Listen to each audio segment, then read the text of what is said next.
నమస్తే అన్న అందరికీ. బర్రెకి ఒకటేసారి ఉట్టిగడ్డి పచ్చిగడ్డి రెండు వేసిన. ప్లేస్ ఏమవుతుందంటే ఫ్యాడ్ మనకు జర మంచిగా వస్తుంది. ఒట్టిగడ్డి వీటికి అలవాట్లేదు, ఇవి షెడ్లు ఉన్న బర్రె కాబట్టి మెల్లగా ఇట్లా ఒట్టిగడ్డి ఇలా వేస్తే తింటాయి అన్నట్టు పక్కకి వేసిన. రెండు ఒరిగడ్డి తింటలేవు అసలు, అది ఇలా ఒరిగడ్డి తింటలేదు, దాంట్లో సేమ్ అట్లనే వేసిన. ఒకసారి చూతురండి. షెడ్లకి వెళ్ళి తీసుకొచ్చి బయట కట్టేసిన. ఒరిగడ్డి అలవాటు చేద్దామని చెప్పి ఒరిగడ్డి వేసిన.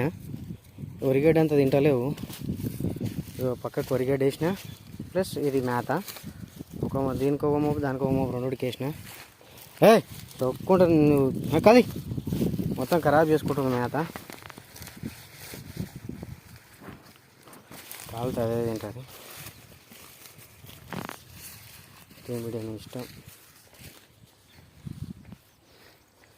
నా లైక్ చేయండి, షేర్ చేయండి భయ్యా.